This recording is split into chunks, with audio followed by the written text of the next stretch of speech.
now, Washington Mornings on the Mall. 105.9 FM. And AM 630. WMAL. 7:07, happy Friday to you. Brian Neiman, Brian Wilson with you. We got Joe Krebs up a half hour from now, retiring from local television. I mean, really, think about it. You do get up early mornings for over 30 years. We should at least stop and say thank you to Joe Krebs. So we're going to do that at 7:35. Doug Schoen will be here as well. Democratic pollster will be here at 8:06. And Pam Bondi, the Florida Attorney General, coming up at 8:36. Major Garrett's in studio from National Journal. Good to have you. Indeed I am. Good morning, gentlemen. So, are you going to buy a lottery ticket tonight? No, I don't play the lottery. Really? No. Just don't play it, and you're not even interested in $540 million, No, huh? I'm not. Because you're not going to I'm not going to win. Wow. That number doesn't entrance me. The number I focus on is the probability of victory. But exceedingly low. But if you even as a novelty, I'm not interested in it. But think about this, though. I mean, I realize that the Dodgers just sold for like $2 billion. Right. But if you won, I mean, if you were the lone winner, you could buy a piece of the Padres. You could buy the Padres. If I Wouldn't that be great? Yes, you it could would. Make yourself general manager of the Padres. I would not make myself general manager. I would just give myself a reliably good seat to every home game. That's all I would do. I'd let the professionals run the team. I would just enjoy what I've always enjoyed since age 7, and the Padres came to the National League in 1969. Would you change them back to the brown and yellow uniforms? As I like to tell people, this is the 17,000th different uniform the Padres have. We're sort of the vaudevillians of the National League. We change costumes about every 6 months.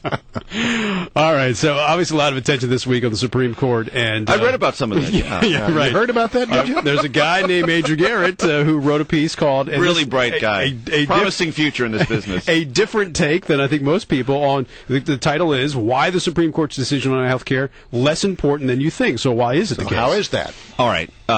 I understand many in this audience, and I've gotten a lot of conversation about this on Twitter, say, no, this is a huge, epic decision that will define economic freedom in this country, define the limits of the Commerce Clause. I don't disagree with that.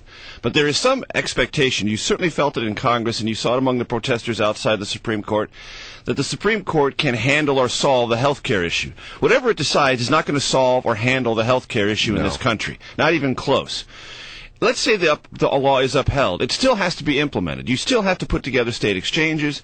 You still have to create a new supply of nurses and doctors to accommodate all the patients who are going to suddenly show up who are now covered.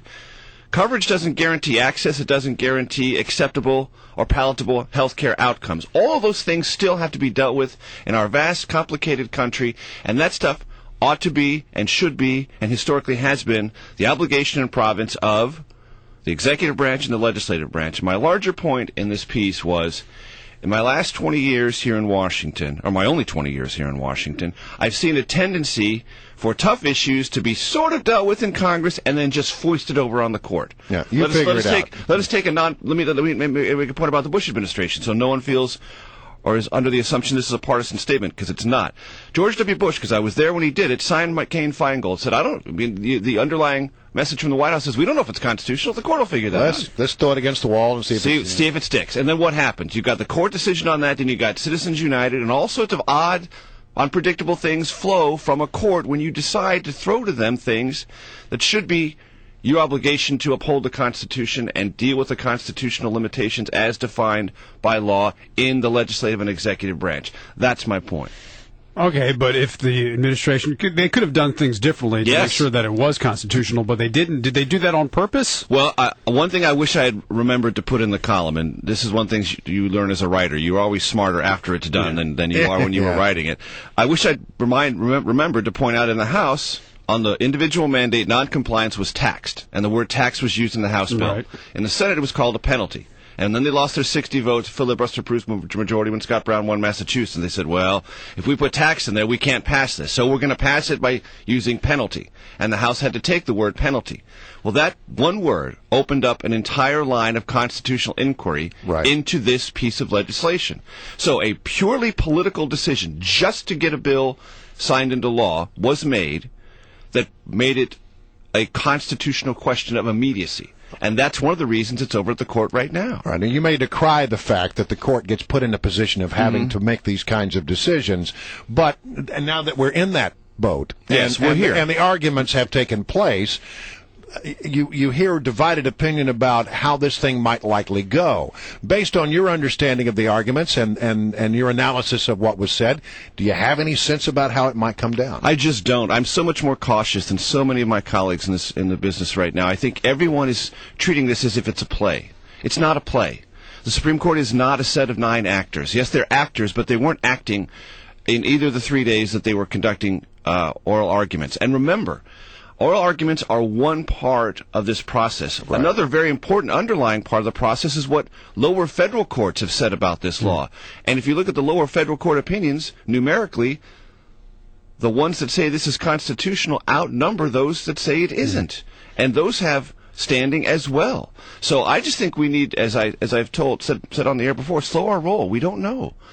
We don't know what the court's going to do. Apparently, they will meet today and by tradition take a vote, and so at least 9 people will know the way this. What the early sentiments are, yes, that vote. But early sentiments, but it does change over time. So in the first vote, that's where everybody is today. But then they start drafting and circulating drafts, and the lobbying process in the high court begins, and it can change several times. And you find underlying precedent and things that justify either one orientation to a decision or not.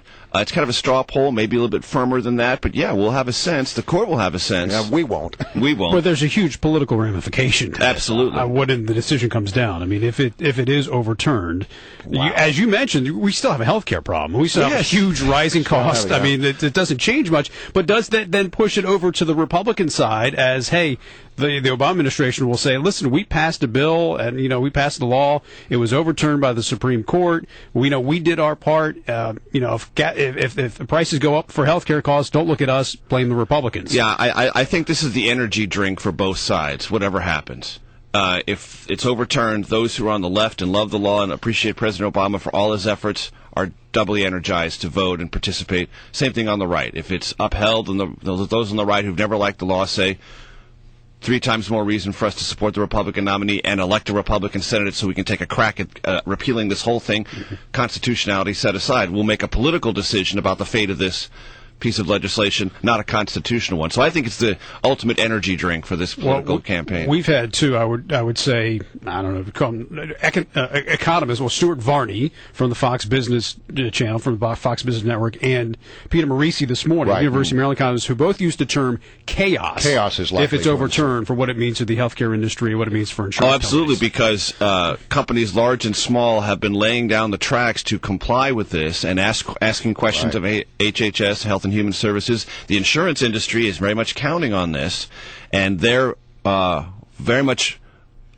interested in the individual mandate and severability, because of the court says, well, the individual mandate's unconstitutional, but the rest of the law can stand. Well, there's a whole can of worms. A brand new can of worms. Again, which underscores my point. This isn't going to solve anything. It will resolve a constitutional matter, yes, but it won't solve the underlying issue. And if you have to provide all of these benefits with no means by which to collect additional revenue to help you finance those things, then what are you going to do? And what's Congress going to do? What this president's going to do? Then how do you implement it? It may not solve the health care problem. You're absolutely right about that. But I do think it's an important question to consider about the power that the government has at all. And does not have in our individual lives. Yeah.